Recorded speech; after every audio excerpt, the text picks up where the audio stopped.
மல்லி சீரியல்ல எதெல்லாம் சுவாரஸ்யமான விஷயங்கள் நடக்க போகுதுன்னு பார்க்கலாம் வாங்க. ராஜேஸ்வரி பாத்தீங்கன்னா எப்படியாவது மல்லிக்கு காலையில காரியம் பண்ணிடலாம் அப்படின்னு சொல்லிட்டு நினைச்சாங்க. ஆனா அதுல ராஜேஸ்வரி தோத்து போயிட்டாங்க. இப்ப நம்ம மல்லி பூஜை பண்ணிட்டு இருந்தாங்க, அதையும் நம்ம ராஜேஸ்வரி தோத்து போயிட்டாங்க. இவளை இப்படியே விடக்கூடாது, எப்படியாவது விஷயம் முன்னாடி இவளை நிக்க வச்சு ஒரு குற்றவாளியா நம்ம நிக்க வைக்கணும் அப்படின்னு சொல்லிட்டு ராஜேஸ்வரி பிளான் போட்டுட்டாங்க. அதனால விஜயோட ஒரு பொருட்களை நம்ம மல்லி திருட்டிட்ட மாதிரி ராஜேஸ்வரி பிளான் போட்டுட்டாங்க. சோ அது மட்டும் இல்லாம இப்ப ராஜேஸ்வரி பாத்தீங்கன்னா மல்லி கிட்ட ஏ மல்லி அங்க வச்சிருந்த அந்த பொருள் எங்க காணும் அப்படின்ற மாதிரி நம்ம மல்லி கிட்ட கேக்குறாங்க.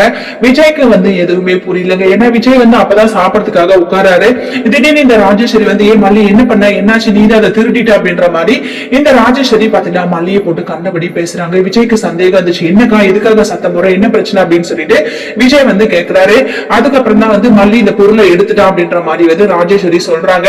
உடனே விஜய் மல்லி என்ன நடக்குது இந்த வீட்டுக்குள்ள, அவங்க சொல்றதெல்லாம் உண்மையா அப்படின்னு சொல்லிட்டு விஜய் கேக்குறாரு.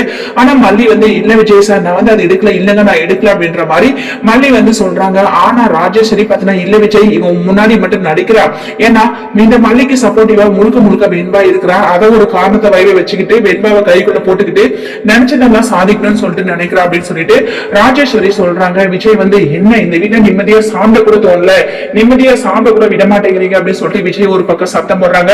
வெண்பா ஒரே ஷாக்கிங், என்னன்னா இந்த ராஜேஸ்வரி ஆண்டி ஒவ்வொரு டைமும் நம்ம மல்லியை மாவு திட்டிக்கிட்டே இருக்காங்க, ஏதாவது ஒரு பிரச்சனையை உண்டு பண்ணிக்கிட்டே இருக்காங்க அப்படின்னு சொல்லிட்டு நம்ம வெண்பா ஒரு பக்கம் விக்ஸ் ஆகி பாக்குறாங்க. ஆனா மல்லிக்கு என்ன செய்யறதுனே தெரியலங்க. ஏன்னா கச்சிதமா ஸ்கெட்ச் போட்டு ராஜேஸ்வரி பாத்தீங்கன்னா நம்ம மல்லியை விஜய் கிட்ட மாட்டி விட்டுட்டாங்க. இதுக்கப்புறம் நம்ம மல்லி இந்த பிரச்சனையில இருந்து எப்படி தப்பிக்க போறாங்க அப்படின்னு சொல்லிட்டு தெரியலங்க. இப்ப விஜய் வேற ராஜேஸ்வரி சொல்ற ஒவ்வொரு விஷயத்தையும் கொஞ்சம் கொஞ்சமா நம்ப ஆரம்பிச்சிட்டாரு. இதுக்கப்புறம் மல்லியை பத்தி எந்த தப்பான விஷயத்த சொன்னாலும் கண்டிப்பா விஜய் நம்ப தான் போறாரு. அது மட்டும் இல்லாம நம்ம மல்லி பணம் காசுக்கெல்லாம் ஆசைப்பட மாட்டாங்க அப்படின்னு சொல்லிட்டு விஜய்க்கு நல்லாவே தெரியுங்க. அதை பத்தி எல்லாம் விஜய் யோசிச்சு பார்த்தா கண்டிப்பா மல்லி தப்பா நினைக்க மாட்டாரு. ஆனா இப்ப இருக்கிற சூழ்நிலையை வச்சு பார்க்கும்போது மல்லி பணத்துக்காக தான் ஆசைப்பட்டு நம்ம வீட்டுக்கே வந்திருக்கான், ஏமாத்தி நம்மள கல்யாணம் பண்ணிக்கிட்டா அப்படின்னு சொல்லிட்டு விஜய் நினைச்சிட்டு இருக்காருங்க. அது முழுக்க முழுக்க ஒரு தவறான எண்ணம் அப்படின்னு சொல்லிட்டு தான் சொல்லணும். ஏன்னா மல்லி விஜயை நேசிக்கிறாங்க, நம்ம வெண்பாவை நேசிக்கிறாங்க. ஆனா அவங்களோட சொத்து சுகம் பணம் இது எதுவுமே நேசிக்கல. அந்த உண்மையான ஒரு விஷயத்த நம்ம விஜய் புரிஞ்சுக்கிட்டா ரொம்பவே நல்லா இருக்கும். வாங்க வெயிட் பண்ணி பார்க்கலாம் என்ன நடக்க போகுதுன்னு சொல்லிட்டு. இந்த வீடியோ பிடிச்சிருந்தா மறக்காம நம்ம சேனலை சப்ஸ்கிரைப் பண்ணுங்க. தேங்க்யூ.